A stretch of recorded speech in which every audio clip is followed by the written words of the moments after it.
not yet. Oh. All right. Hey, kids. It's time for the Jack and Foe Super Power Hour with Jack Lloyd and the Philosopher. Because I keep saying foe, it's pho. The Philosopher. I'm your announcer, Spike Cohen, and here's Jack and Foe. Wow, Hey. thanks. That was such amazing. a good intro. Thanks for that intro, Spike. Yeah. Thank I want you. to hear the show. We're going to be poor now because the royalties we have to pay to you from here on. All of the, if this is monetized, I get all of it. Yeah, Oh, no. basically. Oh, no. It's over. It's over. That's good. We had a fun time just recently hanging out. Yes, Yeah. we feel did. like We we're so bonded. we did. We bonded. I felt It's like I a- felt like I left a piece of me with both of you. I'm gonna need that back. I'm gonna need it back, by the way. You're gonna need it back. But I had a good time with y'all. We hung out at the Libertarian Party of Florida convention in Lakeland this past weekend. It was awesome. It was really That was good. really cool. Had you ever been to Lakeland, Florida? To Lakeland specifically, no, I'd never been to Lakeland before. I've been to Orlando and that surrounding area, and I've been to Tampa Bay and that surrounding area. But apparently there's an area right between them called Lakeland area, or the Lakes area. I'd never been there before. It's a cool area. I think it's cool. It was a cool vibe there. I noticed that there were a lot of lakes in Lakeland. Yeah. Yeah. Comes by its name, honestly. Yeah. Yeah. Yeah. It was so when I was after we got to Lakeland and went to the hotel, I was like, well, we need to I need to have like video of me driving so I can put it on my social media. Mhm. And I'm like, but I'm not near the ocean and I'm not near Disney World. What could I possibly, and there's like 15 lakes everywhere. Right. And so I did a little 10-second clip of me driving by a lake there, one of the lakes there. But yeah, no, it was beautiful there. In fact, I had so much fun with you guys that I think in roughly just over a month, we should get together at, I don't know, Reload Gun Range in Tarpon Springs, Florida, and do a range event where people can, oh my gosh. If you go to events.com, you like can I'm on the register. Muddy Waters podcast. Like, I think is you're this on to Jack and Fo something. show or Muddy Waters? Hey, look. That's Oh, funny. wow, look. Wow. I think this I man's love on to that. something. I remember that in my mind. Now we got a picture of it. Yeah, we What like. was I pointing at? I know what you were You will pointing at, never know. but I refuse to release it. I also have this. I gotta see the. Wow. Just think about it. Remember that one time you were in that position with Anthony. Just With Anthony Samaroff, yeah. And Anthony, he signed Anthony, the other person in that photo that I'm pointing at something to in the lobby of the hotel. And no, it wasn't your cheeks. I saw that one. That was fun. Those are great cheeks. Those, I mean, you're not wrong. I mean, But yeah. But he actually signed a copy of his book, Universal Basic Income for and Against. He takes the against position, but he signed it for us to raffle off or to auction off at our 200th episode that Matt and I did earlier this week. right. And he signed. I said he's going to sign it in Scottish, so we did. And what signing something in Scottish is it was like, the next time you're in Scotland, ring me up and say, let's go get smashed or something like that. It was like this whole thing. So good. That was Spike. pretty- He That's wrote a good he one. wrote this whole letter, Natural. and the way he wrote it, if you just read it phonetically, it sounds like you have a Scottish accent. So it's pretty awesome. it's pretty powerful. He does a good Scottish accent. I mean, I was very That means impressed. he knows English well enough to like phonetically do it for you. His own accent. you know? Right. He's very good at both Scottish and English. Yeah. Yes. That's like me doing it the Chinese way, or like What would the Chinese way sound like? it'd be like H space HERRO exclamation point. Wow. And then what's that sound like? Put up the Oh, pointing hello. graphic again. Yeah. You want to make a dare? Yeah. But instead of deal, it's like dear. That dare? It's hard. It can be hard. We actually did a lot of accents. We were eating on Sunday with him. He tried to train Yeah, us Harry. in his Scottish accent actually, and He said I sounded like someone from Liverpool, so I was like, oh, I'll take it. Close enough. It's like almost. I mean, it's close. It's on the same island. It's on right. the same island. Did he say So 200 miles, whatever. he didn't take me. He didn't teach me a lesson. He just wrote it out, so that literally, if you read it phonetically, sounds pretty good. Sounds like you have a Scottish. I sounded like Braveheart. I was pretty proud of myself. So now you have a way to practice. You just got to keep reading it, and then eventually it's natural. I got to take pictures of it before I give it to. So the person who won it, who in the auction, actually lives in the same county as me. So I'm gonna have to. So I'm gonna meet with him. So he got a value add to it. He's gonna get to meet Spike Cohen. We've met many times. He's actually a friend of mine, and we get to pay to meet your friend. That's how I am now. You want to meet me? That'll be only $200. $5. So $5. And so I'm gonna meet with him and give him the thing. But before we do that, I need to take a picture of it so I can keep practicing. Or I'll ask Anthony. I'll probably ask him to send me an email with like a long form paragraph of different things so that I can practice speaking in Scottish.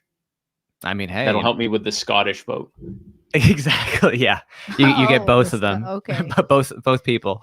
Yeah, both Scottish voters. Both Scottish libertarians. You'll have the whole group. Yeah, definitely. So when it came to the events over this weekend, what was your personal favorite part besides speaking and hanging with us? What was like when you're hanging with us? Yeah, I just gotta leave that out. I just want to make it clear. No biases. So what was your favorite? Besides that, speaking. So what? Self-compliment. I think what I enjoyed, besides that, obviously, but the second most that I enjoyed of that was, first of all, I just loved the fact that you were able to have a convention that had different factions in it, that had, different agendas in it. And yeah, there was some disagreement over different things, but everything was done civilly. And when the people who won and the people who lost, and it wasn't like there was one side that just don't, but when everyone came together, they worked everything out, and whoever won and whoever lost, they all dusted off their feet, got together and hugged it out and said, now let's move forward. And that's what it's supposed to be in this party.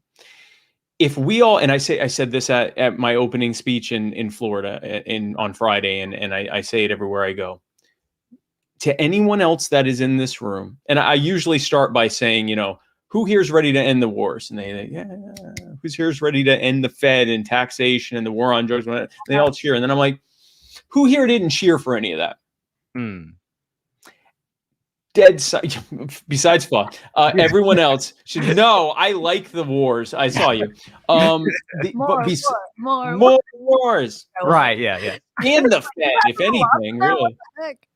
More taxes, but except for fun, everyone else, and so there was no clapping for that. And I said, the silence you're hearing is the sound of the fact that you don't have an enemy in this room. You might have an opponent on a specific thing, or a specific faction, or a disagreement in messaging, or a disagreement in certain personalities to lead the party, all of that stuff. And these are all legitimate arguments and conversations and debates to have, and that's why we're here. So it's important. I'm not saying we all need to be best friends and never argue, and that would be pointless to tell libertarians not to argue anyway.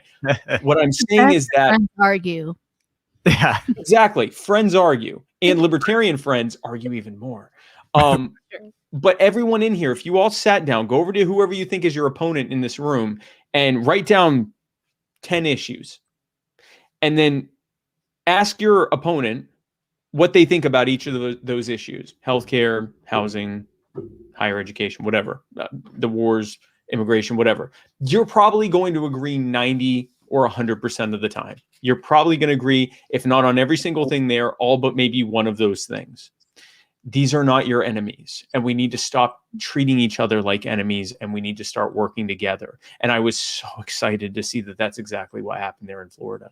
And I've been to many state conventions, and largely that's what I've been seeing. We've all seen what happened in Pennsylvania. We've all seen what just happened in New Hampshire. There have been examples where that didn't happen, but overwhelmingly in the places where we have had events, they have been, incredibly successful, and different factions won different events. Sometimes it was a combination of this faction winning, that faction winning, whatever, but they all came together and they all understood what needed to be done. And so that was probably my favorite part, again, besides talking with you. My favorite part of the convention was just the unity and the camaraderie there. I definitely felt that too, for sure.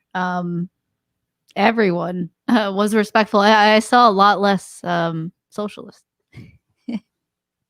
So, I mean, basically, well, there were some there even. Oh, you did? I didn't. Yeah, no, we lost you on your. Can you hear us? own show. I can. Oh, okay. Oh, no. That's I wonder why the video went. I think it's now the Spike Show. It's now the Spike Show. Hey, everybody. You're watching the Jack Foe and Spike Show with just me and their voices. Well, disembodied souls of Jack and Pho. I just like to take a moment to say how happy I am to have yet a third show this week. And for those who are joining in, thank you so much for being here. Okay. There we are. We're back. That was great. I like that intervention. Yes. There we go. Yeah, I think comment. It's how'd you Microsoft. Know? Stop saying the truth. But yeah, so I definitely felt that camaraderie for sure. There were different caucuses, and I didn't even like people would share what caucus they were part of, but it wasn't even the focus. Like otherwise, I was just getting to know people. I was like, "Where'd you come from? What brought you to libertarianism?" Blah blah blah. Right. And a really common sentiment that I found, just to strike up a conversation with somebody, was, it's so nice that I could just be like, taxation is theft, and no one thinks I'm like a crazy person, a weirdo. Yeah, no one asked you what about the roads. This is, I think I opened by saying that, that one of the reasons we're here is just to have some time of normalcy for us, where we're like around other people, where we can say our ideas and not have someone go, but how is you gonna fund schools? Like, and it's good. See, and I'm a weirdo, because when I talk about stuff and I get someone that goes, but what about schools? I get excited, because that is someone who I get to now explain what about schools. I get to tell them how schools would work in a libertarian society. At least. What's that? You have their interest, at least. They're absolutely. Yeah. Conversation rather than, oh my gosh, you think too much. Yeah. No, it's good. Yeah, no, it's good to have someone want to know, and what a perfect opportunity to tell them. I think we get frustrated when we hear what about the roads for like the 6,000th time, but the reality is that's how we spread our message. Right. All of us at one point, or most of us, we build the roads one bridge at a time. One bridge. Yes. Nah, it's kind of like, how like if you watch anime, I don't know if you do, but like Hunter x Hunter, so the really old guy, he's like a master. What is his name? You're saying the Master not that Roshi. Master Roshi is Dragon Ball. I know. Or Dragon Ball, if you want to go not back. Roku. Roku. Is it Roku? Roku. No, I have a Roku. Now it just slipped my mind, because you said Roku and Roshi, and I'm like, oh crap, what's his name? And let me Google what is it called? Hunter x Hunter. So, in any case, describe the guy while he pulls up the name. And so he's like this old guy. He's like, isn't he the head of the Hunter Association? Right? Yeah. Netero. No, Isaac Netero. Yes, Netero. You're right. Oh, there we go. Yeah. So he's so seasoned, and he talks about training, and it's kind of like when you're a libertarian, like think of Tom Woods, right? You could probably ask him in any state of mind, if he was like really tired, just like who to build the roads, and he'd probably be like, whoosh, like he'd just deflect, your objection to libertarianism. Right. Like explain it really well, you're saying. Yeah, and then that's just like depiction visually of what I'm talking about. Do you want to get here? I can get an image of Isaac Netero. Hold on, you keep talking. Yeah, he's cool.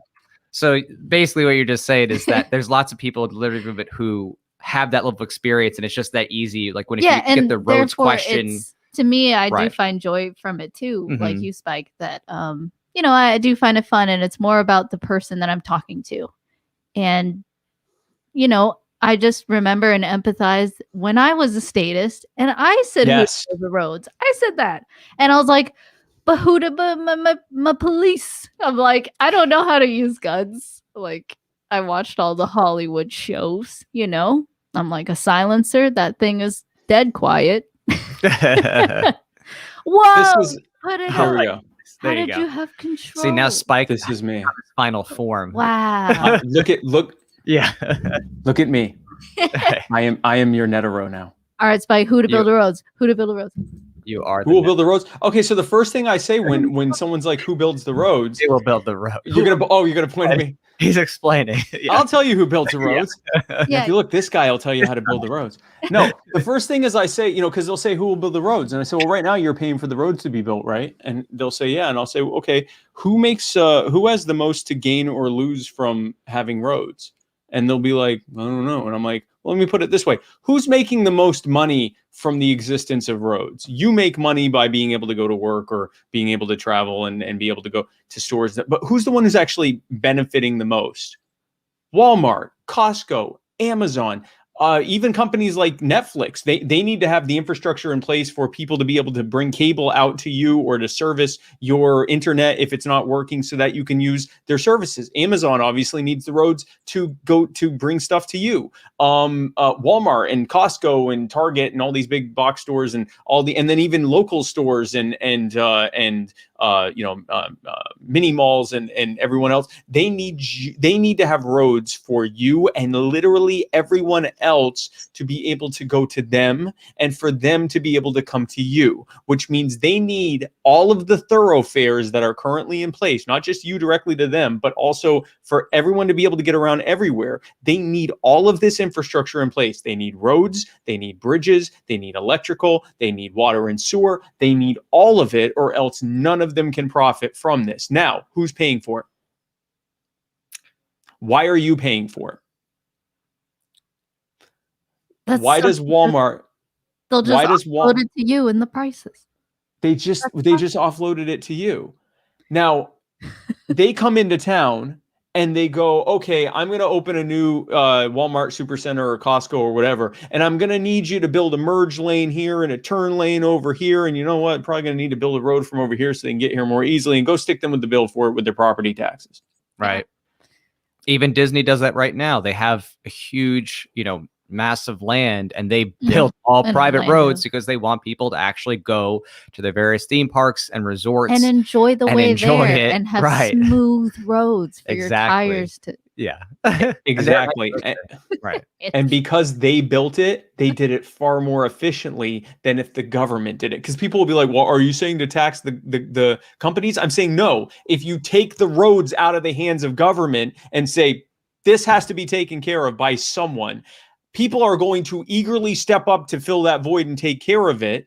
And they'll be able to do it for pennies on the dollar because they're going to they're going to, now that it's their skin in the game to pay for this stuff, they're going to find the most cost efficient way to do it. They're going to find the most effective way to do it, not just cheapest, but most cost efficient. Because if people start complaining, they didn't give us good roads, then they'll stop using you and they'll go to someone else. That's the whole purpose of this. You get actual stakeholders involved. And then I expand it out and I go, and this is true with education. This is true with everything. When the actual stakeholders who have skin in the game are the ones making these decisions, instead of having a bunch of appointed idiots who none of us like, who then go and appoint a bunch of bureaucrats and cronies to fill it out and then stick you with the bill for the whole thing, you end up with bad, inequitable, abusive outcomes, and you're the one paying the bill for it with interest. That's what government looks like. Absolutely. So that's my answer for the roads. I mean, and he's just getting started. Exactly. Like 100%. That's all I can say. Like exactly same. Agreed. But Thank you. So I've convinced you to be a libertarian. Is that?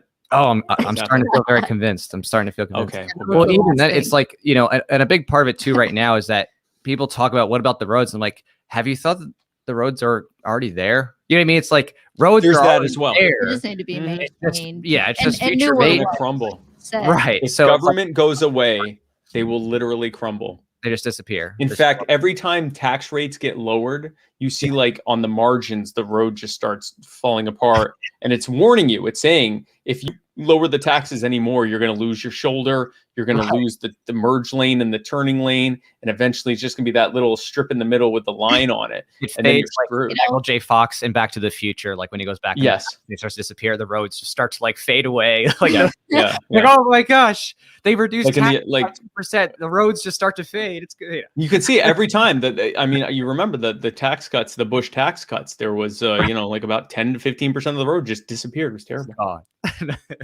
Yeah, and you know, we're just looking at one piece of the part of the roads, like just the actual control and how like it's more costly and things like that.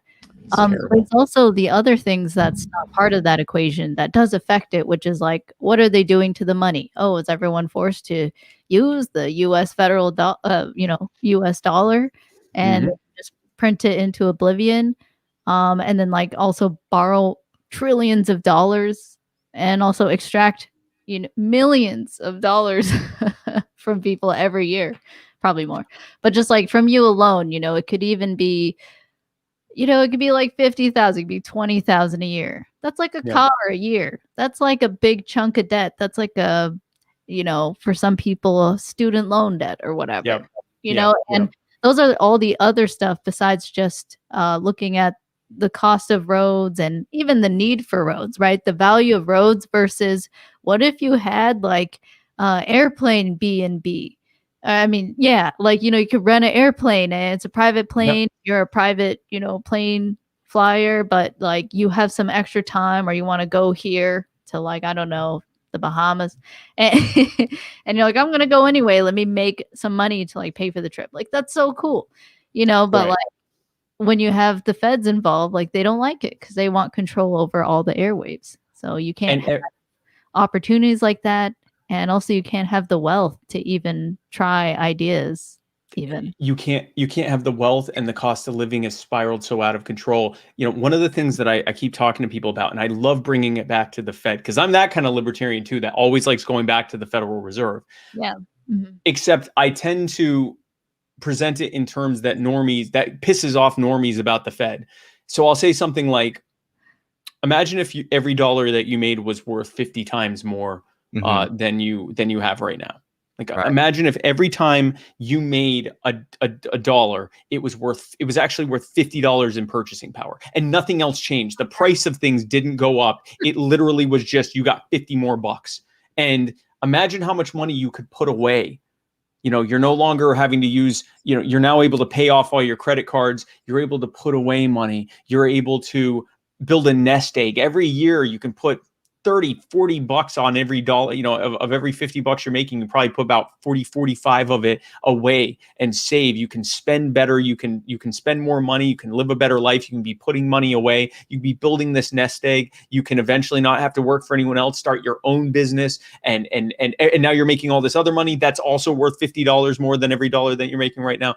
And you're just building more and more of a financial legacy. Now, imagine if your grandparents and great grandparents, if their money had been worth 50 times what it was worth, or I guess back then 10 or 20 times what it was worth, so that they could have built up that legacy and passed it on to you.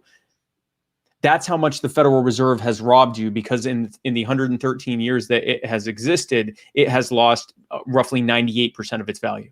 Right. So this is a direct robbery in the form of inflation due to monetary policy. But when you present it that way, it gets people pissed off, because I say the government and the Federal Reserves, the central banks, have basically robbed you of all this money. And they say, why? And I say, because all that monetary value that was robbed from you was handed off to them. Right. It was handed off to them and their cronies and their bankers. Printed. What's that? Because they get the money first before, right when it's printed. So before like the market has time to adjust its prices with the sudden demand. So they get the money first. It's why they're sitting on 90-something% of the wealth, right? Or 60-something, 70-something% of the wealth. Because imagine if I took a pizza and I went, okay, so check it out. This pizza, everyone gets a slice. But it's 8 slices now. I'm going to break it up into 160 slices. And you're still going to get a slice, but I'm going to get 100 of those slices, or 120 of those slices. You got a slice, whatever that means, but you got much less of the pizza. The overall amount of that pizza is the same. I just took it. I just took a bunch of it. And that's what inflation is. It's, the economy is worth whatever amount of currency we have in circulation. I just added several trillion of it and kept it. You lost that much in purchasing power, so I can have these trillions that I'm sitting on. And I don't care what inflation is, because I can just print out more and more however I want. This is what it actually looks like. So, these are the ways that I talk to, normies. And most of my audience is normies, especially on Facebook. Most of my audience is millions of normies who are, and you'll see them, they'll come on and they'll say stuff like, I support the police 100%. But I think what you just posted, that was bad. They shouldn't be able to do that. We should do something about that. Or they'll say something like, I think we need to have some taxes, but that's an outright abuse right there. Like this kind of stuff. Right. This is who I'm talking to. I'm like anarchy for beginners. And I, pass them, bring them down the pipeline. That's a great book. Yeah, for kids. Anarchy for kids. Anarchy for beginners. You know what I mean? It's I like what was it called? Anarchy for Dummies? Math quarter. Is there anarchy for dummies? I never heard. There should be. I don't think there make that one, because you'd be like anarchy for smarties, but you could make anarchy for dummies again. But there is a wiki how on how to be an anarchist, and I'm going to share. That sounds terrible. I'm just going to share some of the pictures of it. I'll be right. We can keep talking, but I just want to share some of these pictures from Anarchy for the Beginners. So basically, with just tapping off what you're saying, when it comes to these issues, thinking about what exactly is happening that's personal to each individual in terms of what's affecting their life now, and having the reality is really important, because sometimes, politics is very abstract to people. Like, yeah, there's someone in DC, they're making up some law that, I can't even read because, it's 30,000 pages, whatever.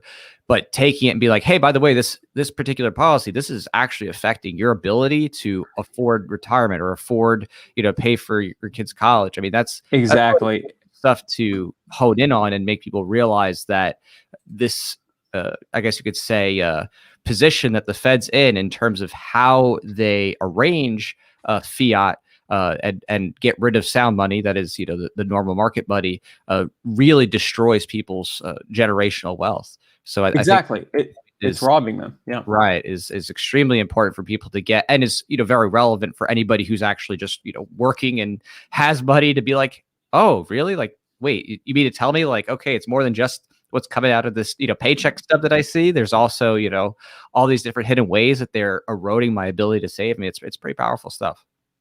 It's good. It's exactly how you connect with people on a way that they understand, which is why I'm now going to show you the wiki how for how to be an anarchist. So it's really, I just want to share the pictures of what this is. Oh my God. Like, this is how to be an anarchist. You gotta, time is anarchy or something like that. Anarchy is not someone shooting someone, apparently. And then all of this and how you could, I like this one. It's time. I've never seen this. Take your time. This is someone taking their time. Wow. And there's this guy's really happy about anarchy. Look at that. And this guy, he's figuring it out, or she's figuring. I'm not sure. I don't want to gender her. This guy, he's got it. This guy's got it. He's got giving you the finger guns there. I love this one because it looks like me. This is me explaining anarchy to a normie, and her like remembering it and taking her time. Now you're explaining it. Yeah, and then you spread the word. You got to talk. So explaining it to others. They're passing on. This guy's Amish, apparently. And actually, the Amish situation is a common misconception too, because a lot of people think, "Oh yeah, Amish, right?" I love the symbols. Look, isn't the dialogue amazing? And he's like, Amish. Yeah. This is like very high level. What if that's his name? Advanced language. And she's like, also, that's Amish are kind of like that. And he's like, really? I'm Amish? Speaking too. It's this one is almost coming out of his arm. So it's trying to tell her ex, she's holding up signs to say, I want you back with the anarchy. That does look like that. I mean, it's a good point. It's like, how normal you complete me about what anarchy or voluntarism is, because this is if they're going to WikiHow on how to figure out how to be anarchist, they're going to be in some deep trouble. So this guy, he's remembering all the times he got people to shake hands and listen to him talk very smugly, if you look at his face, about anarchy and what anarchy means to him. I like that all the anarchists are wearing ties in the little anarchy emoji here at yeah, right. Like how many times have you read this, Spike? I just like looking at I only read it for the pictures. And you know so the images very well. So this one, he's on his laptop. He's got the anarchy thing. So, and then of course some of the questions: does anarchy mean not obeying my parents' wishes? And it kind of goes downhill from there. But so anyway, this is kind of anarchy for beginners. Again, this is the one I want everyone to remember. When I saw this, I'm like, that's me. I'm talking to this lady about anarchy, and then later on, she's sideburns like that. Definitely, I could see that. Right. That's there. like that looks uncomfortably like me, and just like before right there. Before I change my hair a little bit, and then like you, yeah, it looks like me, right? And then the lady, she's thinking back to this and taking her time. She's taking her time with it. Oh my god, these should be memes. Well, I mean, kind of are memes. Memes are very effective. That was great. Thank you so much for yeah, thank you for that, Chantel. I needed that in my life. By the way, I'm sorry for being like bright red. I've been on the beach all day long, so I'm a little toasty. I don't know how much that's showing. I'm pretty. Hey, I just thought you were colored. I heard from Tasha. Did I say that right? Did I say that right? She's trying to do Canadian. I'm just trying to do it correctly. You pronounced it correctly, but it sounded like a southern accent. It's Tasha, yeah. Oh wait. Tash. Yeah, you were like, Tasha. Tasha. You're like, I spoke with Tasha. Y'all heard of Tasha? Why? It's from did you talk to her like that? No. What did she think of that? She was like, "Oh, you're from the South." No, you're from the South. Okay. So, her reaction was like, I mean, Tasha's fine. I go by either. It's totally fine. I'm like, I want to do it right, Tasha. And she's like, no, it's totally fine. And I'm like, I really want to get it. I feel like you're doing it. I think you're saying her name really hard, and I don't know why. So we're gonna take a moment. So I know a Tasha, but I never knew what. I know what. Tish. Is it like if you put an O? No. So you know taffy, like the word taffy. Oh, or yeah, McAfee. Yeah, it's just Tasha. Or McAfee. Yeah, it's like that. It's just just Tasha. But you, McTasha. I feel like you're really. I've never heard someone say her name where they're like, it's not that hard. It's just, I did not do that. First of all, I didn't talk. Oh wait, no, I changed it again. I mean, you kind of Tasha. It's just Tasha. Just Tasha. I don't know why you're making a face while you're doing it. It's just Tasha. It's not Tasha. It's not Tasha. No, it's just Tasha. Oh, like Tasha. Down here, it's Tasha though. Like Tasha. No, it's just Tasha. Well, you know, when she comes down to Florida again, she's gonna pick up. Oh, English so good. So it's like, this is my husband, Mr. Cohen. Spack. Tasha. Spack Cohen. Tasha. It's just Tasha. Matt, soon enough. Okay, we'll have that thanks, accent. Mike. So did you get that right away, or am I the only one with trouble? No, I did that for a long time. No, I didn't. Okay. I said Tasha. So here it's typically Tasha. And so when I saw her name and she said, no, it's pronounced Tasha. And I'm like, okay. In retrospect, I should have done what you just did. Really? And then she wouldn't have dated me probably. Oh, yeah. Oh. Yeah, if I had done. Maybe that's what she was looking for. It's a soft. Maybe she was waiting. She wanted some country Hebrew loving. I don't even remember the past way I said it anymore. Tasha. She wanted. It's so simple. What was I doing before? It's what Tasha. We all learn. Hey, Tasha. What if you had like a little brimmed hat though? Month. Like, you know what I mean? Like it's a very small cowboy hat. That would have been the best.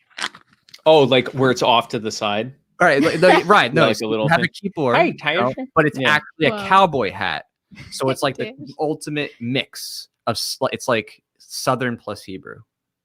That like a little yarmulke size. Yeah, yarmulke, but cowboy hat. Yarmulke cowboy hat. Wow. I think I could sell dozens of those. Can you do that accent? Can you do a Hebrew Southern accent? Are you that good, Spike? You're like, No. He's like, I'm not even he's gonna like, try.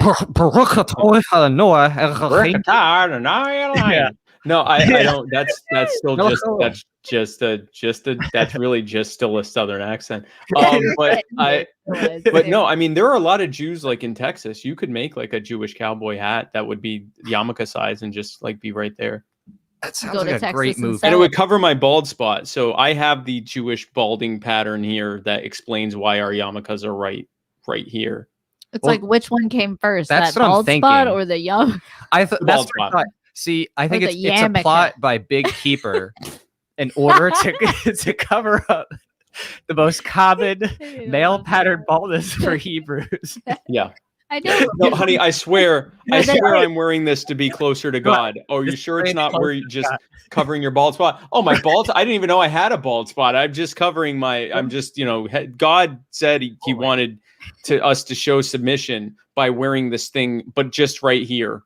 If That's we why actually that had is. it pattern printed to match your hair, though, I could make $1 million off this idea. Honestly. Oh my Wow. Right? That's Like, actually right? It's like hilarious. it's pattern matched, but it's still, perfect for synagogue. But boom, That. win-win. That's so. Or almost like, how they do like perf where or like sod. So Mhm. like a shaped thing, but Yeah. it's the texture of your hair. So Ooh. you just put it there and it's real thin. So Mm. people are like, that must be his hair. Right. Right. But little did they know you're just trying to get closer to God. But does it count like if it doesn't use a bobby pin, or it like isn't a bobby pin really what you need to make it official? Oh, You I could know. have a bobby pin in there. Like that little thing that goes in that attaches to your hair. Yeah, I mean that's how you guys make it Yeah, stay you that. could have one inside of that. You could have a thing inside of that and then put it there. Mm. You go, hey, look at me, I'm Jewish. And they're like, oh, I just thought you weren't bald. No, I'm bald, but I'm Jewish. Wow, this is so specific. Like I Honestly, never knew this would that you had probably sell. that you needed a bobby pin for yarmulke. Oh yeah. That's Otherwise news it to Yeah, flies. it'll fly off your head. Yeah. It's just it's like a little thing and it just goes into your hair like that Right. and it helps it stay on. Yeah. Yeah. So who created bobby pins? Which Yeah. was it? The Chinese? That's Big Bobby. That's big bobby pin. Yeah. I've been doing that Big lately. bobby That's pin a fun wants you to joke. become Jesus. I really like the big jokes. Have you done Once the big becomes jokes, Jesus. Spike? Have you done What's that? the big jokes, like the big crony corporation jokes? Like you, so you just go big blank. Oh, yeah. Right, yeah. No, Think of anything, any funny like conspiracy. Like if you she jokes about Big Pho. It's like I lost a sock, and it's just like it's big sock. big It's suck. big sock. Where's my sock? So Right. my body man LaQuinn and I, when we were on the campaign trail last year. Now keep in mind we were operating. What's that? What's a body man? Oh, so he was basically like he was there to help me keep track of my schedule. Got it. He was the one that if I was talking to people too long and needed to be brought over here to talk to these people, he'd say, "Yeah, folks, I got to bring them over here." So he was just literally following me around, holding all my stuff because politicians can't have stuff in their pockets because they look empty. That's usually called Uh, slave. But okay, yeah. okay, got it. No, he was paid and very happy. He could have left at any time. So he was free to go at any time.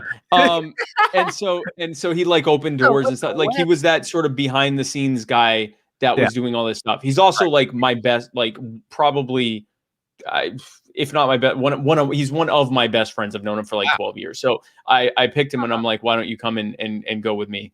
We lost you guys on video again. It's just me again. So we were going around the country and on like almost no sleep. We were sleeping maybe an hour to 2 hours a day. And our jokes got like really weird and are you back? Oh, we're back. Yeah, you're I good. think so. You're good. Keep going. So our jokes just got really like weird because we were just so tired. And the big thing was one of those. So, in my speech that I would give most days, I would say something like, they want you to be desperate. They want you to be in a bad situation because that makes it easier for them to, make you bend to their will. And that's the whole point. And so I would, without fail, whatever would happen, we would, go up to a gas station that was on the GPS and it was out of business. And we'd go, Big Gas wants you to be searching desperately for one of their gas stations. They want you to be driving on fumes. Because if you're driving on fumes, then they can come up to you and say, we need more power and more of your money and more control over your life. Then we'll let you get gas. Then we'll let you be able to drive to where you're going. Well, folks, we know that's a bunch of hogwash. We know that we're voting for Joe Jorgensen to end this nonsense so that we can go to the gas station and get gas. Like, we were just constantly like, that was, and so he would do it too. And it would be like the dumbest thing. It would be like, we would order a side of something and they didn't bring it. And he'd be like, folks, Big Breadstick wants you to not have a breadstick. You know, we would just keep doing that. That's pretty funny. Or big thumbs. So you are in on. That's awesome. You are in. Yeah. I am in on that joke. And I also, again, those jokes were motivated by minutes of sleep that we would get in between events. You know, we'd go to bed at like 2 a.m. and wake up at like 4 a.m. To go and start, you know, flying to the next thing or whatever. So that was on. Wow. Our jokes were dumb because we were tired. We were tired and our jokes were stupid. And we liked them. But then I'd go and like tell, for example, my wife or, you know, some like other person. I'd be like, hey, check this joke out. And I'd tell them and they'd be like, you need to get some sleep. And I'm like, no, I know I do. Oh, my goodness. That's good. Well, good news is that coming up, you'll be getting some sleep and stuff coming to the event. So that's nice, finally. And I think, I am excited too. So we are meeting, that's July 17th, right? So yes, it's July 17th. And I'll throw this up really quick here just to show everybody. Boom. There we go. Yeah, there we go. So Saturday, July 17th, Reload Gun Range. We're going to do the talk and photo up starting at 4:30, and you can learn more about what's going on at funevents.com. But one thing I did want to ask beforehand was, what guns have you shot already? Nice try, ATF. No, gosh, I've shot a lot of different pistols and rifles. I got to meet. So my most recently, I got to shoot the solutionary rifle, Maj Therese. Really? Yeah, and it's chambered in. Well, I don't know if it's 5.56 or 2.23, but whichever one of those it is. So I got to shoot that. Yeah. His custom? His gun, yeah. Yeah, no, it's custom. I think I mean it's based on it's an AR build. Right. I don't believe it's an AK build. I believe it's an AR build. But it is so custom. It's so custom that there's, you know, without me looking at it, I can't remember if it was AR or AK build. It's a very, very customized build. So I got to fire that. I didn't even know there was a thing called the solutionary build. Now I want to like try it. Yeah, it's the solutionary rifle, and actually the slide is on the top. Mm-hmm. Oh, that's cool. So it's like a sight that's on the top, but it also doubles as or the slide's right behind the sight. It's either the sight is the slide or the slide's right behind the sight. And you pull that top. You got 2 fingers down, and it like pulls, and you pull back. Right. Yeah. The two. Yeah, it's like a circular thing, and the 2 finger. Yeah. Right. I think his custom too, on that he's got his own like little thing. Yeah. Okay. So did he change? He changed. You it shot up that then? style. Nice. Yeah. So then that means that chances are you're going to be shooting a lot of cool new stuff at this event. I hope so. I'm excited. Yeah, we got. I'm excited. We're going to bring in some things. Hopefully, some other people will be bringing some good stuff too. Last time we were very lucky. Actually, can't promise that this happens again, but we just happened to have someone who brought in 9 guns to shoot and ammo. That was pretty freaking awesome of them. So we got to try a bunch of different stuff in addition to the things that we had. So that was a lot of fun. But we're going to be on the pistol range. So we'll be shooting anything that's pistol caliber. So it can be a rifle as long as, you know, it's chambered. Chambered in pistol caliber. Right. Or actual pistols. So some people brought some really interesting things to shoot, including, I think, one of the guns that wasn't literally on the John Wick set, but it was one of the ones in the John Wick films. So that was pretty awesome. That's cool. And that one too. Is that the one from Jesse? Yes, Jess. Well, I think actually, wasn't that Richard who brought that? Oh, was it? Jesse Richie? brought a bunch. So the guy Jesse was the one who brought like 9 different guns that were, And he does competitions. and so he brought his everything had competition pistol and stuff like that. really But nice triggers and barrels. yeah, Changed out, totally custom. That's awesome. I'm excited. I haven't been able to shoot since, gosh, was that February?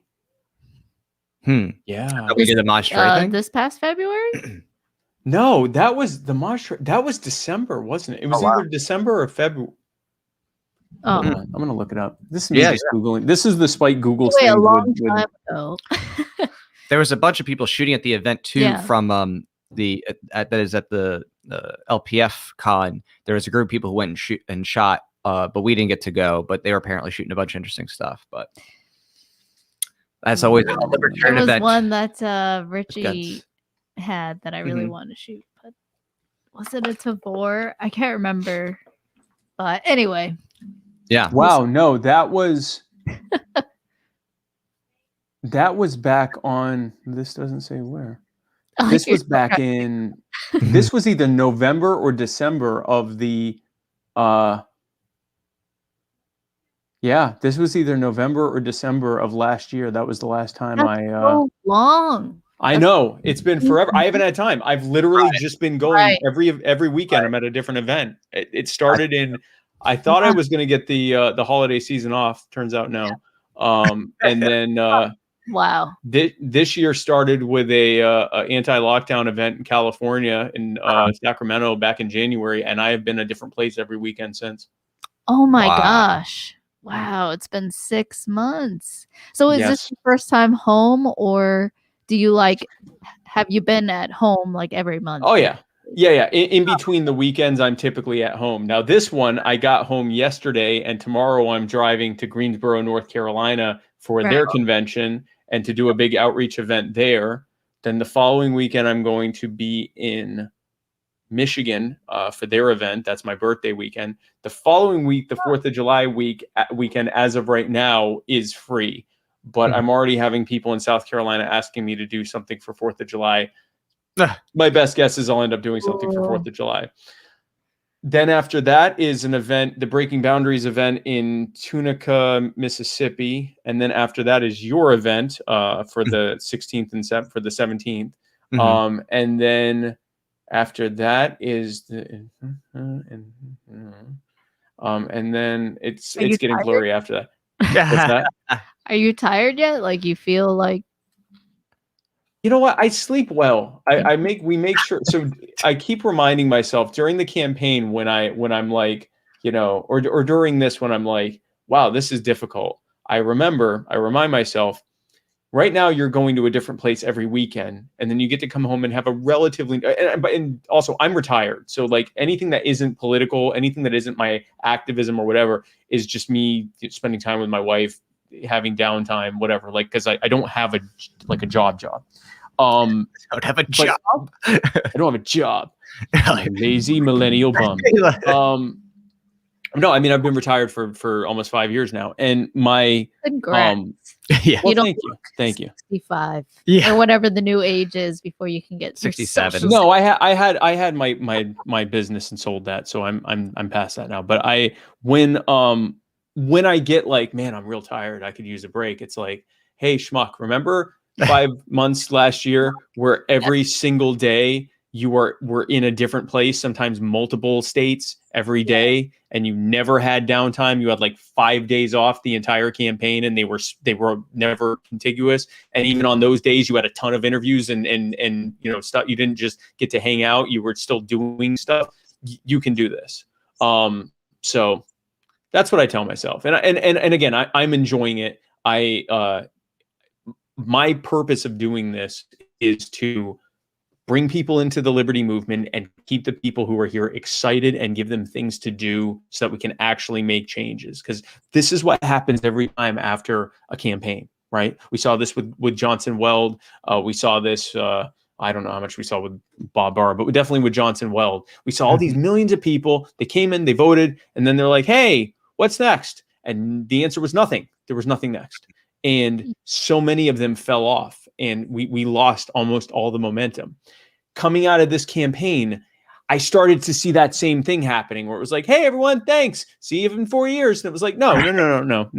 We need to, there are millions of people who are excited and who want to do something. So let's give them something to do. Let's get them involved. Let's give them things to, if nothing else, to share on social media and to, to get the message out there. But let's give them things to do. Let's give them events to go to. Let's give them stuff they can do in their backyard. Let's give them homelessness outreach events. Let's give them ending qualified immunity coalition events. Let's give them decriminalization coalition events.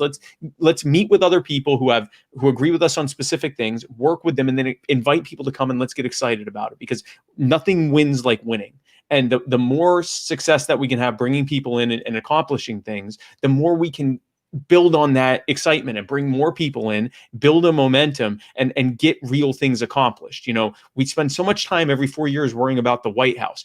Not only is that only one office and only, one thing on the scale of all the things that need to be done, but it's impossible for us to even get there if we don't do these things first. If we aren't able to affect our cities and our counties and our states and places, our backyards where we live, then what the hell makes us think we're going to win the tens of millions of nearly 100 million votes, 75, 80 million votes we're going to have to win to get to the White House? What on earth makes us think we're going to get anywhere near anything more than 1 or 2% if we aren't at a point where we can actually affect what's happening in our city halls and county councils and state legislative meetings, and bringing people into our ideas and getting them to realize we don't even need a damn government, and get them involved in agorism and counter economics and building post-state societies now. Like that's what we have to do. And so that's what keeps me excited. That's what I'm doing.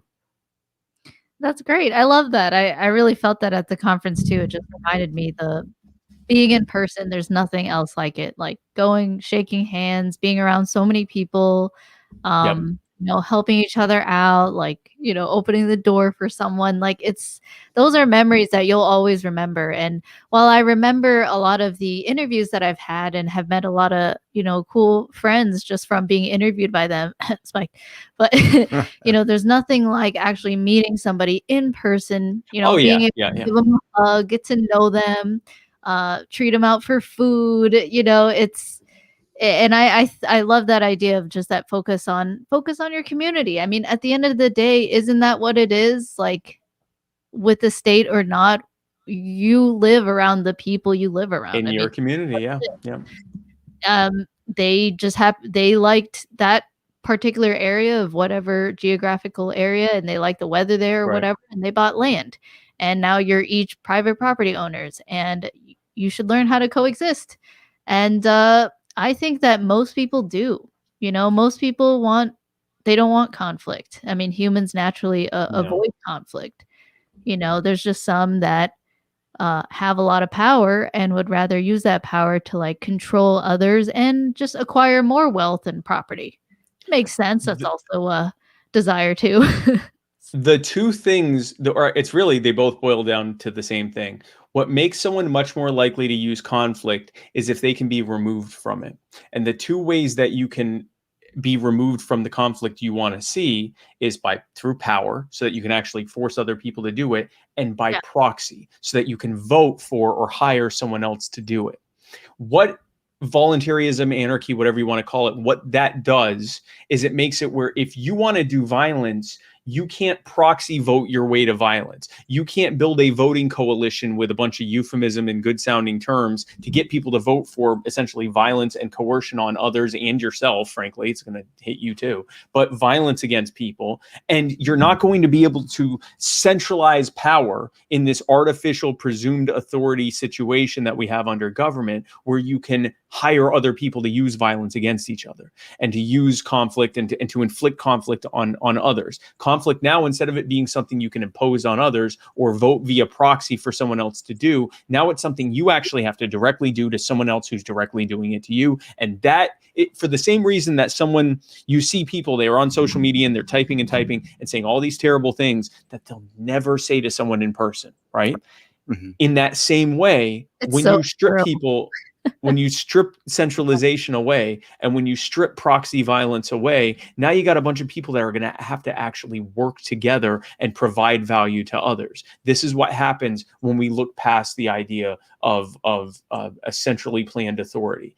Authority and and hierarchy is going to naturally grow in a decentralized society, but it's going to be based on value and respect and merit, not on I make you do this, or you have to listen to me because I have this badge on, or because I have this title next to my name and I sign sheets of paper in this marble building behind me or metal building behind me, and you have to listen to me. It's I have authority because I have created this much value in my community, and people respect me and want to hear what it is I have to say, or I have this amount of wealth that I've created and have people working under me because of the things that I've done and created for people. And this is a voluntary, non-coerced arrangement all the way around.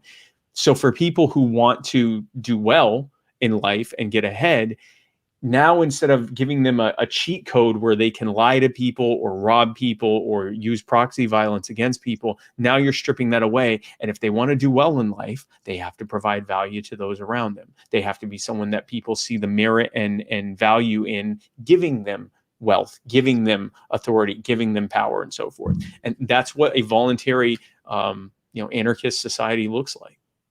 Yeah, absolutely. And you have to work on it every day, as Bob Wildefish here says. He says, sleep is for the weak. Thank you so much.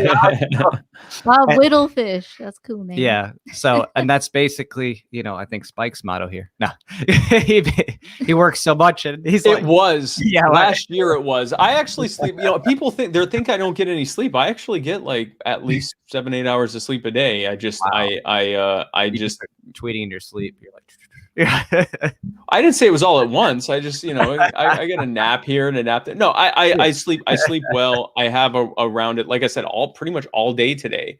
Yeah. I posted or tweeted something in the morning, and did a phone call with someone that I had scheduled, and then I was at the beach all day. And then I got off the beach quickly enough to do a Zoom meeting with some people, and then I jumped on this. Like I'm living again, because I'm also retired. If I had a full-time job, I would not be able to do this. I would need my weekends. Libertarian supermodel. Right. I mean, let's not hide the facts here. Your beauty, your beauty is everyone is wants really to take pictures my beauty. of you. That's what you're working toward. They want to buy you drinks. I don't get it. A beautiful. Yeah, no, I mean, I'm beautiful. Yeah. He's like, you're so wise. I gotta get my sun in. I gotta get my beauty sleep. I'm like a very old. By the way, this is how I feel among millennials. By the way, like this photo. So like the term geriatric millennial, that's me. I am every. So I was the first and only millennial to be on a ballot in all 50 states on a national ballot. I'm the only millennial to ever do this. Okay. Well, thank you. The reason I'm the first millennial is because I'm the first one to qualify for this. So in 2016, there were no millennials that were old enough to be able to do this. This was the first year that millennials were eligible to be able to do it. Wow. Interesting. And because, the cutoff's 1981, I was born in 1982. That's the beginning of the millennials. Now, people are like, well, you're kind of a young Gen X. And I was like, I don't feel young, but okay. But recently, I don't know, a month or two ago, I heard the term geriatric millennial. And I immediately connected with this term because I'm like, that is me. I'm a millennial, but I feel so old. Like I feel old and creaky when I talk to the children. I have people on my volunteer team who are like in their late teens, early 20s, 19, 20, 21-year-olds. And I have conversations with them. They are grown adults. They have, these are very smart libertarian kids. Right. They got all these, they understand. And then like, I'll talk to them about something and they'll be like, yeah, I wasn't born when that happened. I'm like, exactly. Off this phone call. Like, I do not want to talk to you anymore. Or I'll do this. I'll be like, yeah, I was on the phone with someone. And they're like, why are your hands, are you doing like the boog salute? And I'm like, no, I'm on the phone. And they're like, why are your fingers out? And I'm like, get the hell off this Zoom call. Right. Yeah. It's like, so by the way, here's a fun thing. Hang loose. Yeah. Why are they out like that? So go up to someone up to someone under the age of 20 and say, pretend you're on the phone and use your hand to signify. You know what they're going to do? You know what they're going to do? They're going to do this stupid nonsense. Oh, that's a good one. They're going to go. No, this is what I would do because my phone's so you're right. freaking I would do that. You're right. I have to do this. No, you're right. You would pretend to be holding the phone. Yeah. You're right. Well, This is what I would do. You're right. I Well, would do no, this. It's either that- actually, it's e- I used to do this. Like, call me. This is Right. what normal human beings do. Right. But they're I don't either know gonna if do- people do call me That's a anymore. good point. Yeah. I don't think They're anyone gonna even do this. called me. Like But I don't this. think they even do that. Though. Right. It's just not a thing. That Give it to a kid. Give We're it gonna have to someone. We're gonna need to do some empirical But research. that's Give a it- great question. Yeah. Yeah. No, give it to a Yeah, kid no, and have you're them do this. You're And right. they're gonna be standing here like this, like a schmuck, and then smash their hand into their. No, don't do that. But like I have, and they do this, and I'm like, I can't deal with you. So no, I'm a geriatric millennial. And if you want to find out more about how you too might qualify for AARP benefits When were as phones a, ever like this? Wait a minute. Wait. Now I'm thinking about it. Wait, because don't you pick up a phone and you pick it up like this, and you're like, hello? so Hello? this is it's proving your brain works differently than most people because you're actually thinking about picking up the actual device instead of Yeah. simulating the device. Right. Oh, So you would go like this I see. All right. or Well, whatever. there's other No, questions. that's good. That's just how your brain works. But most people, when they talk about them on the phone, they do this. But then these kids are like this because That's just how my brain She's very works. special. That's they're children. That's like what my So- brain. Right. No, you're That's totally just how right your though. brain That- no, works. it's No, I'm you're just right. They kidding. grew up. They had no concept of like even the idea of picking up, a Yeah, phone yeah. that rings on the hook kind of thing. They, Right. we can Exactly. remember. I mean, I do. I remember, phones on the hook. I remember dial phones. I remember the long cord and having to, wrap it around your body as you're walking. As you're walking, because it's like wrapped it. Yeah, it's Right. yeah. Exactly. Yeah. Oh yeah. And it was so cool when you finally had the, kind of radio wave. I think, I don't know what the hertz band was. Like, was it like? Oh, the 900 megahertz. Right. 900 megahertz cordless phones. You can Right. go up to 20 feet away from the receiver. That was so cool. All right, party line, three-way. Three-way party line, which is Oh, basically what three-way Clubhouse calling is. your Yeah. friends. Do you remember three-way calling? Yeah, Like where you three-way like calling call was up a fun. friend and then be like, oh wait, let me go get the other friend. On You the know who line." would love to be in on this conversation? Yeah. Some other schmuck. Yeah, no, this is what it was like being an old millennial. This is Right. what old millennials talk about. Or like I was. Am I an was- old millennial? Wait, I thought we were no, talking about Gen not. Z. Is Gen Z like this? Like the flat phone? I Gen mean, Z's like this. Gen Z Yeah. and younger millennials are like this. Yeah, Yeah. they're like that's this. like baby millennials, though. No, they're not millennials. It's very, very young. It's Oh, not in the that's bracket. still millennial. They're not in the bracket. They'd be Gen Are we Z. talking like late 90s? Is that young? Yeah, what? Hold on. Let me see what millennial.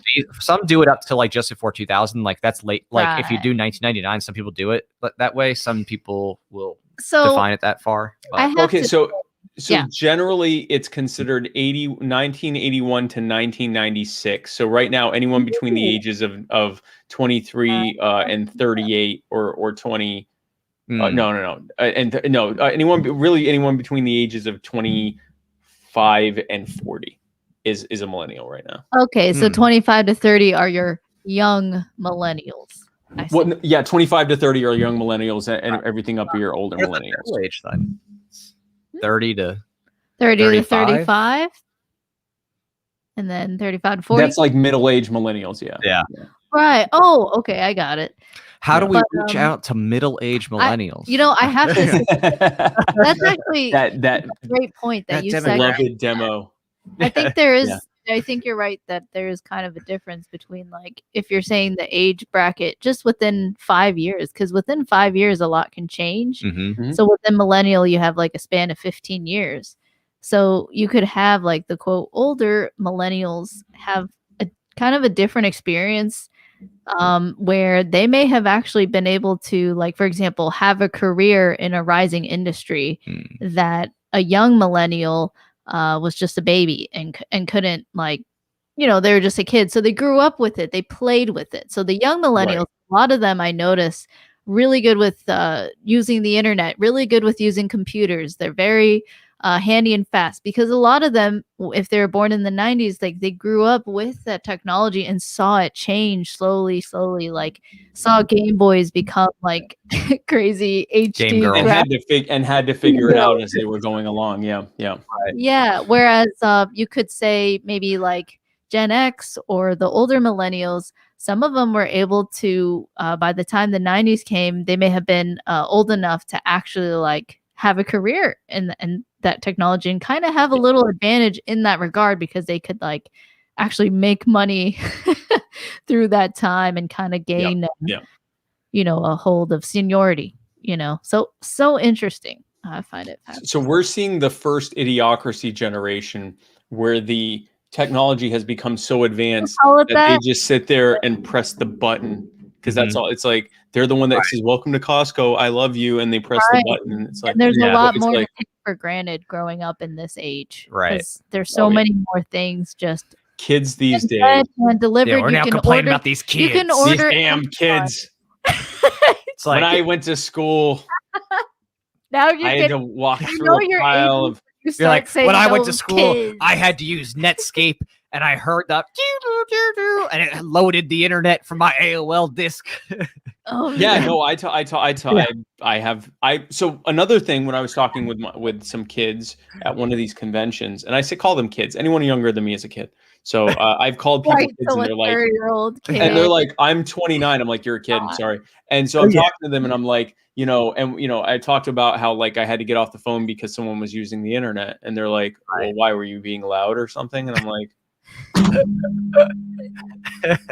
no, that was the same phone line as the internet. And they're like, oh, you didn't have like wired internet? You're like using data? And I'm like, no, it used to be a phone. And they're like, why are you doing that with your fingers? Like, this is my life when I'm talking to these kids. And I'm like, no, it used to be there was dial-up internet. So you had to actually connect to a home phone line and it would make all these noises and then it would connect. And if you were on the phone, your home phone line, because we didn't have cell phones, or if we did, they were very expensive to use. When you were at home using your phone, you had to hang up your damn phone so you could use the internet unless you were super rich and had a second phone line. And then you could be on the internet, but you'd hear the noise on the other line. And I'd tell them this and they're like, that sounds so barbaric. And I'm like, that was what your parents lived under. Like, so I don't know why you're giving, like, that wasn't that long ago. This was so fascinating. Did you save your school projects on 3x5 floppies? Oh my gosh, yeah. You're like, oh yeah, I got a couple megabytes free on this. Yep. You know, I just have to say that I would say the period of the 80s to 2000s, 80 to 2000. This 20-year span was so fascinating in terms of the evolution of technology, especially computers, right? And the rise of the internet, like how drastically you saw that change. I would say once you're after like 2000, especially after 2010, you didn't see that transition. So I don't know. It's just, unless you look back and you see like, and you're saying from analog to digital, like the level of going from analog to digital. Yeah. And then it was a revolution.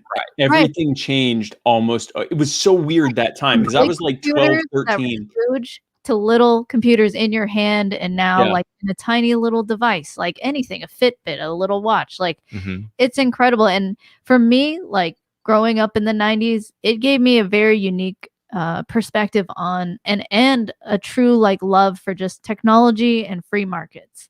Just like seeing how many, like, first of all, there's billions of people in the world, and what happens when everyone lives in peace. All those billions of people live in peace, right? They're not starving on the internet together. Wealth to go around. No one's starving. Like standard of, cost of living is lowered. Standard of living is up.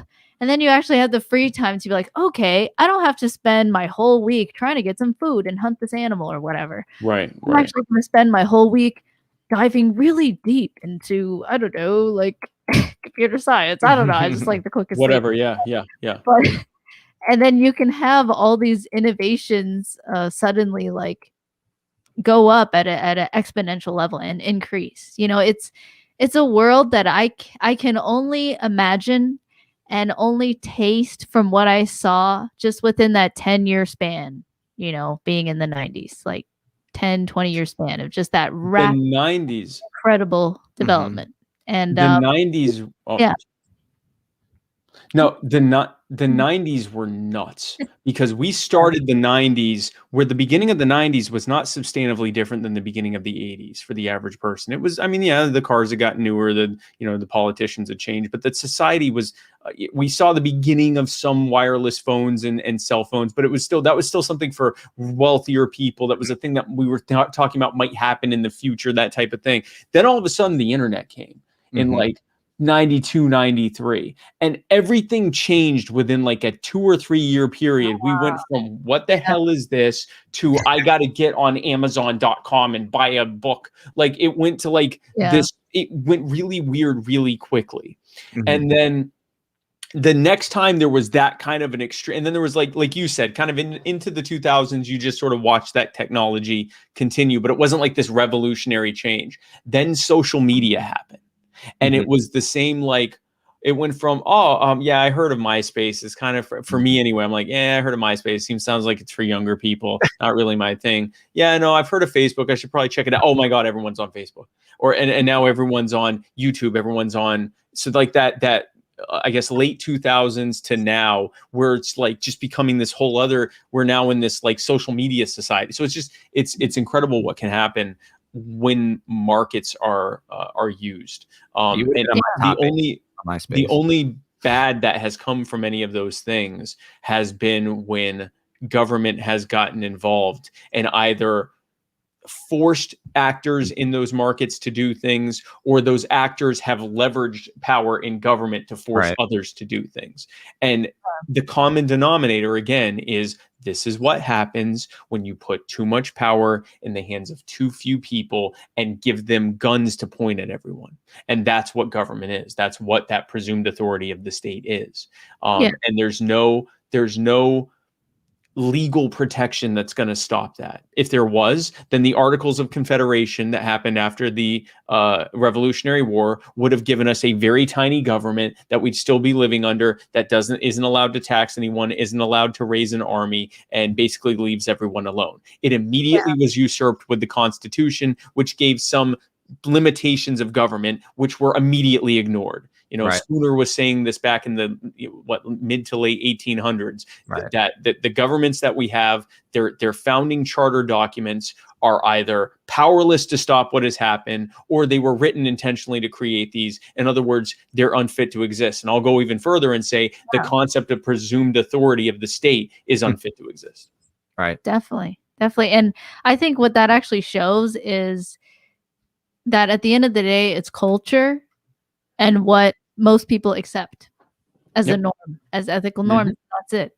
Like, it took time, but most people get that slavery is wrong, right? Like, total ownership of another human is wrong. And we live in an interesting time where we're having conversations like about peaceful parenting and spanking being wrong. When like, don't kill and eat your children. Like, don't molest them. That was what you got past the conversation back then was. I'm glad that don't sacrifice your kids to the sun god or whatever. There's another way. There's medicine. You know what I mean? Like, or we can study empirical evidence, make observations about the world. Anyway, so we can just not kill kids and sacrifice them to gods. Yeah, and now we're also from like, that's just a part of libertarianism, is like the idea of peaceful parenting.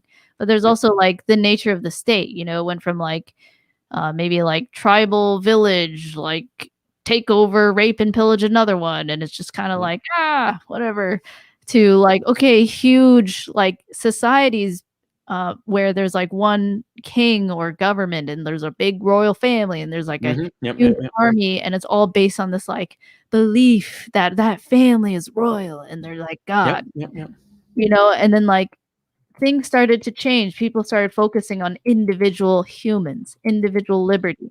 And so they're like, okay, well, maybe we should have some consent in this system, in this rule. So they're like, okay, democracy.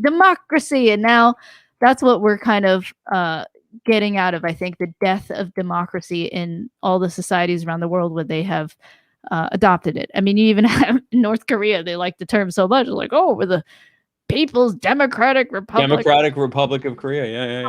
Yeah. Like, Yeah. So the Such a first definition of the word and the intention of democracy, which is you as an individual should have a get say. to decide. Yep. But what we are fighting as libertarians is that, hey, look, you're making an exception. You say you value individual liberty, but look, you override somebody who gets outvoted. You override their body and property rights just because they got outvoted. And what we're just pushing for, which seems so radical to some, but once you get it, it's really not. It's just it's just reciprocation of ethical values. Of I respect your body, you respect mine. I respect your property, you respect mine, and that's it.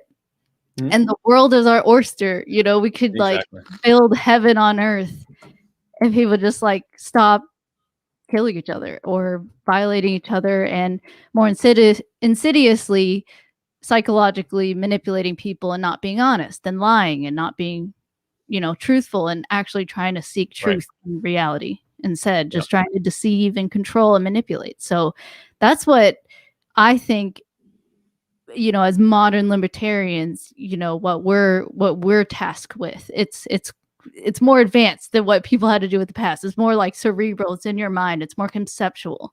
And we're really pushing this idea of individual sovereignty and body and property rights, and just trying to hone it home. Taxation is theft. Just try to get people to get it, to just wake up and see that, look, you can be your own ruler. You don't need Joe Biden licking ice cream ruling over you. Right. You are your best ruler, and we can work together so long as are we doing ice cream ASMR now? It's I'm Joe Biden. I'm sipping this. I like this. This ice cream's there.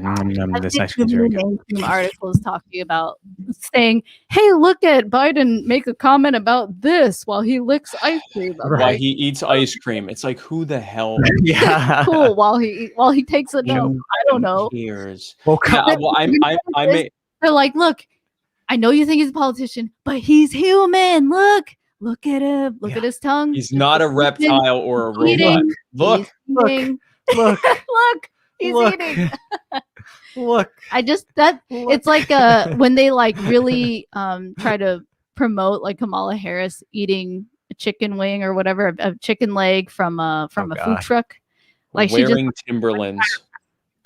Look at Kamala Harris. She's wearing Timberlands. How many people has she thrown in jail for victimless crime? I don't care that she's wearing Timberland. Give me a break.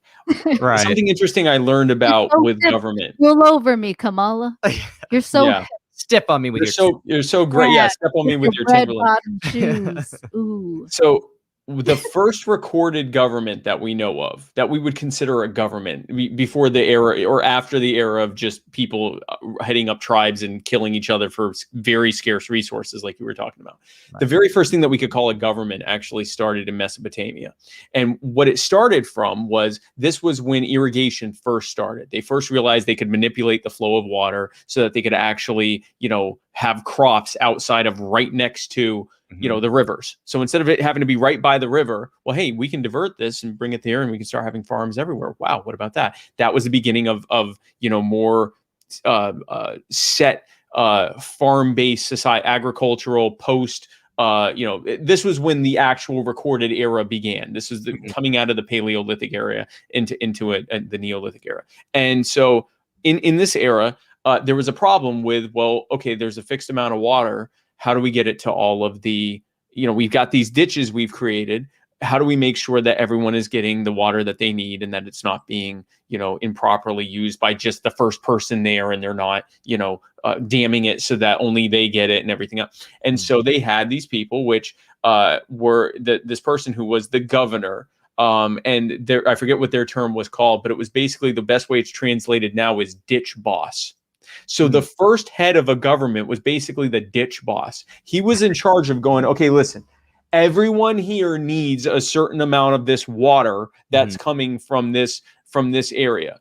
And if you want to be a part of this water, of getting this water, you've got to pay X amount to me, and me and my enforcers are going to make sure you get the water that you need, and no one along this line of the irrigation dams it off so only they get it. So no one gets to starve you or hoard it all for themselves, because everyone's going to pay an equal amount. Now, this wasn't a truly voluntary government, but it certainly wasn't a state. It was providing a specific service. It was a coercive service because it was, but it had an actual value and purpose for it. And from that, people started going, well, since you're taking care of the ditches, maybe you can take care of this. Mm-hmm. And since you're taking care of that, maybe you can take care of this. Maybe since you're taking care of this, you can take care of that. That is what led to what we now call government. It actually started as a group who provided a value and provided a service, and it was a coerced service. And from a combination of them saying, oh, I got this power, I can do whatever I want with it, and other people going, wow, they got that power, they can do whatever they want with it, that's what created this whole concept. Is because there wasn't already this discourse in place of people saying, no, I own myself, I have autonomy over me, I'm happy to hire you to do this one thing, but I don't want you handling all this other stuff. Right. And it was also like, join your tribe or die. It's if you're not gonna like connect with these people, they're gonna shun you to the woods where you you're gonna do everything yourself, build your shelter yourself, because back then that's what you had to do. So actually having other people who could specialize and be like, okay, you build the hut, I'll go gather food the whole day or whatever. It just was that kind of, that's it, basic survival back then. And exactly. Yeah. And the beauty is, for those who say, well, at that time, that was the only thing that could possibly be done for the technology and the society they had. Okay, fine. We've outgrown that. So if our government is essentially using the same, if not technology, the same concept behind the millennia old ditch boss model, and our society has been able to evolve thanks to market-driven innovations and technology, then we don't need ditch bosses anymore. Right, we can get the water that we need through providers that can provide water to us. Bosses. They are the. We're the ditch boss, but now you can get water so many different ways. Exactly. Yeah. Exactly. Ditch boss almost sounds like like a Christian track labeling, where it's like you put it on your shirt and it's like a conversation starter to get you to hear the gospel of Mises or something. It's like, did you know that I'm the ditch boss? Right. Yeah. It's what is that? It's like we're the bosses of our own ditch in our minds. Yeah. Exactly. Either it could be like a reality show on True TV or something like Ditch Boss. Ditch Boss. I gotta say, I love reading about the history of past humans. That's where we came from. And if you ever do an ancestry thing, it's just so meta, you could say, to think about this idea that you just exist right now, but you never existed before. I mean, you, to your knowledge of your memory, at least, right? Right. You didn't exist before. This is your time span. And before that, a bunch of people figured stuff out, failed, maybe died, probably died a lot. Died a lot. Most of them died. Well, they all died, but most of them died really early from making really bad mistakes. And everyone else looked and went, well, we're not going to do that again. And then they would go and nuts. It's like, don't eat that berry because you see what happened to Jim. That went poorly for Jim. Yeah, it's and then someone else is like, I bet Jim was just allergic to that berry, and he didn't go. Yeah, Jim was just allergic to that berry. That's how many people had to die for us to find these different things out. So no, a lot of people died.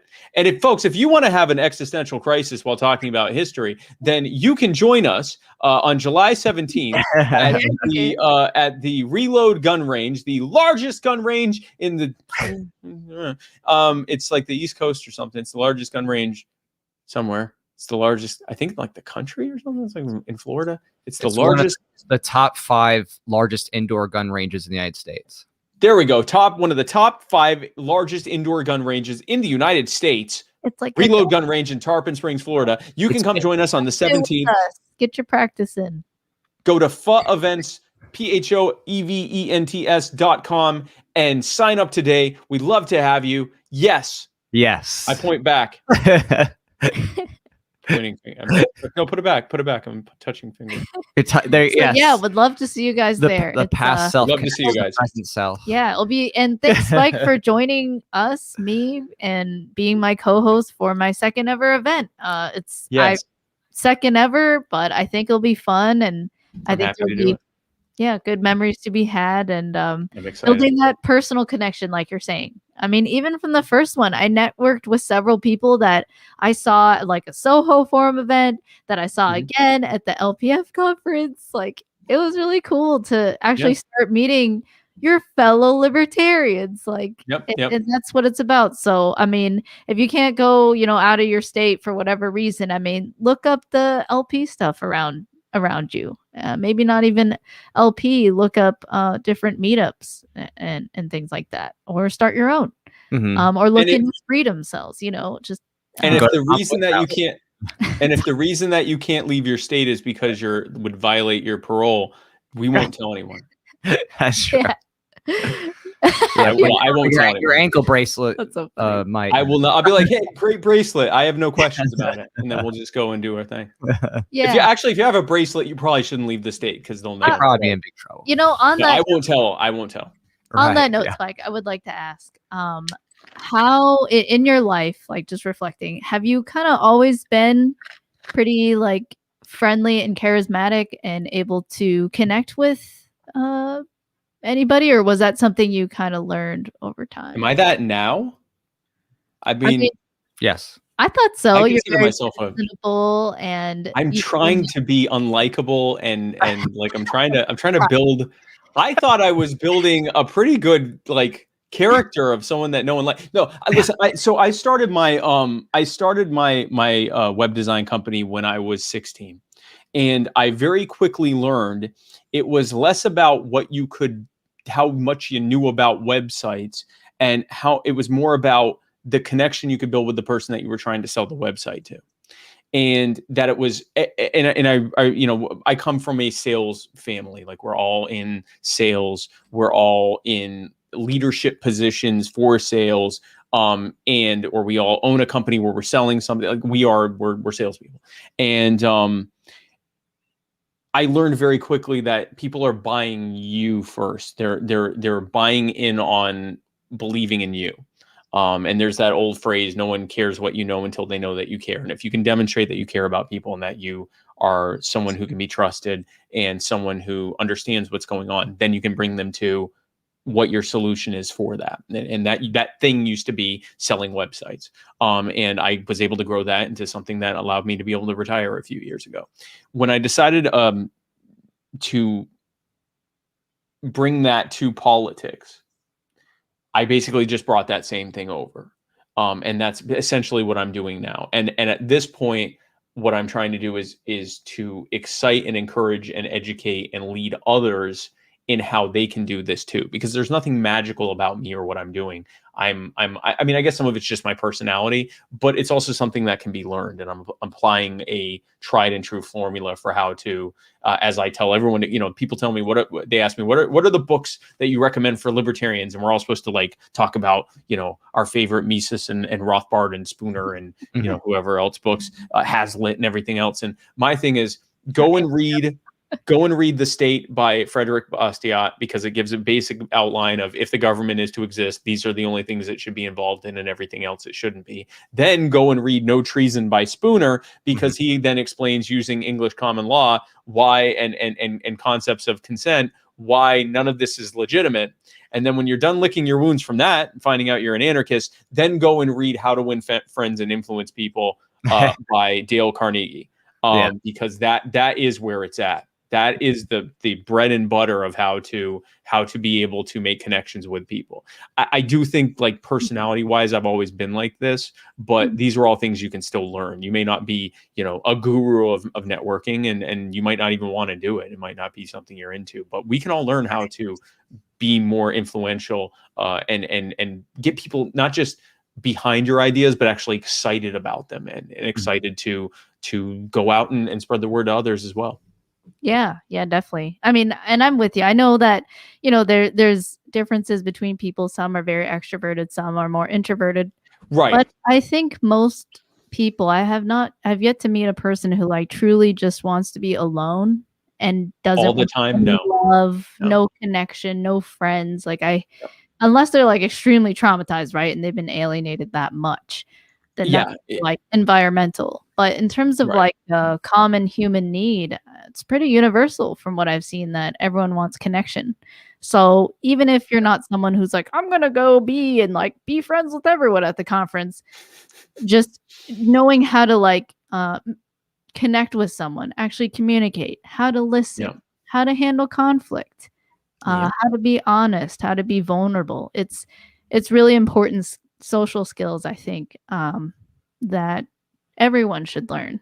And I think it only serves to really enrich your life, giving you a chance to actually like connect with someone and feel that Yep. connection with another human being and know that they see you and you see them, and that it's okay. We're both alive.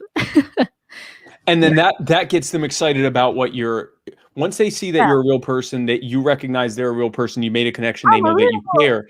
Yeah. I'm a real boy. And now you can show them that you understand what's going on, and you can present them with solutions on how to do this, like how we can fix this. Which is why I reject this false dichotomy that we have in this movement and in this party, that you either have to be this, that in order to be they understand you have to be relatable, but they're like, well, the way you're relatable is by you just say the same damn thing they've already heard 1,000 times. You water down your message so it sounds easy to absorb to them, and you present that makes you relatable. Well, no, that makes you sound like nothing different than anyone else. The only real difference between you and them is that your likelihood of winning is way lower. You're inspiring nothing. You're changing nothing. No one cares about you. The other thing that you can do, the other side of that false dichotomy is, well, you need to go and be an edgelord, bold and principled edgelord. Go out there and say stuff that gets people pissed off. And say smash the state and knock over people's chairs and call people who have their kids in schools welfare queens, and call anyone who got duped into signing up in the military as a teenager a murderer, and like be very crude and mean and give no quarter to anyone. Mm-hmm. Which, of course, that rarely works, because now people are like, oh, that guy's a prick. I don't want to hear anything he has to say. All right. They never even, their hackles go up, their cognitive defenses go way up, and now not only are they rejecting everything you're saying, but they're actually storing the things you're saying so that if anyone else says it, they know to push them away too.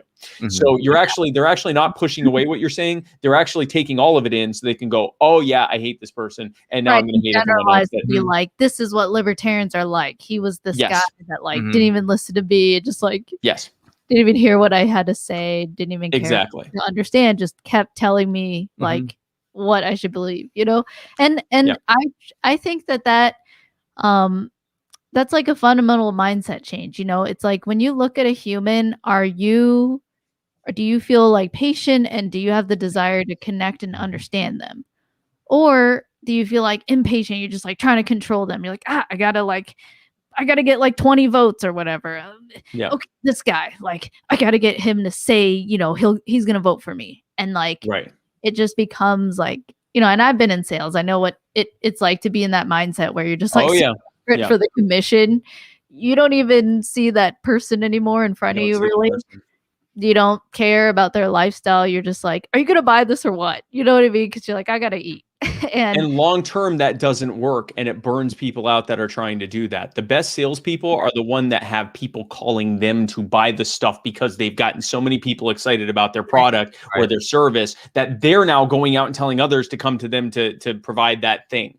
They're selling themselves, and then once you start with empathy, you start with empathy, and you start with relation building. Then from there, you go to understanding. You show that you understand what's going on, and to knowledge. You show that you are knowledgeable about what's going on. Then you go to the solution. Then you go to how we can fix it. That is how you can present. That is how I did a interview with during the campaign with a bunch of union teachers in California, and got them all excited about privatized education by the end of the thing, because I started by reflecting and understanding what they were going through, empathizing with what it was like for them to have to struggle with being a teacher under this system. And then from there I went to showing an understanding of how we got here and a knowledge of how we got here, and then providing the solution for how to fix it. When you do it that way, when you provide it in that way, you can take people on the journey to the most radical interpretation of libertarianism all the way up until anarcho-capitalism. But you got to start with empathy. And if you don't start with empathy, then leave it to someone who's going to start with empathy. Maybe your talents are best suited to do stuff in the back end, to help with infrastructure, to help with putting stuff together, to help with materials, to help with, designing stuff, making sure everyone shows up to something. There are all sorts of skills that you may have. Your skill may not be, being the front facing person to go talk to the general public. Right. So, Right. and that's perfectly fine. Definitely. Right. Definitely. I think that each person should, though, because you, as a human being out there, like you, whatever you are, libertarian or not, like if you really believe your idea is like part of it is, showing that you really care and like making that personal connection with others. And I know it's easier said than done. Absolutely. And I would say the common thing that I see in the liberty movement is most people, before even starting with empathizing with others, they need to actually first empathize with themselves and understand, like, look, okay, am I even happy? Like, am I happy with what I'm doing? Am I happy with the habits that I've acquired and lifestyle habits I've acquired in my life, eating habits, like working out habits, all that, and because you really can't influence others if you yourself, if your room is not in order, your house is not in order, if you're like, hey, make your bed. Yeah, like I'm going to propose a solution to make you happy, but someone looks at you and they're like, you do not look happy, maybe you look miserable. Like, yeah. You're this old, several relationships failed, or like when you talk to them, they don't really see you, right? They're just kind of more impulsive and you don't really know if you're being heard. So like those things like really, even if not consciously, subconsciously are picked up by the other person. Exactly. And they just kind of sense that, and you're not someone that they can, like you're saying, building trust. You're not someone they can really look up to. They don't, they can't really trust that you yourself live this kind of lifestyle that you preach in that. Exactly. Stop scaring people's lizard brains. And folks, if you want to talk about your lizard brain, come this weekend, I'm going to be in Greensboro, North Carolina for the Libertarian Party of North Carolina convention. Go to spikecohen.com and click on events, and you can come and see all the events that I'm doing. But one of those events that's coming up in just over a month is on July 17th in Reload Gun Range in Tarpon Springs, Florida. The three of us, these two Jews and this suspiciously Asian woman here, are going to be. Wait, I thought I was also local Jew. Remember 20? Oh, that's right. These three various levels of Jew people here are going to be levels, as well as my wife Tasha, who's Jewish by marriage, will be in Reload Gun Range in Tarpon Springs, Florida. Come hang out with us. Go to FA Events, PHOEVENT, I know how to spell events, PHOEVENTS.com, and register, sign up today. Can't wait to meet you. Can't wait to pew with all of you. And let's have a great time. And again, if anyone's in North Carolina this weekend, come on out, lpnc.org. Come sign up for the convention. I'd love to get to meet y'all in person. And Jack and Fo, thank you so much for having me on. Of course. Thanks so much, Spike. We're excited to see you soon. Take care, everybody. Bye, everyone. Thanks.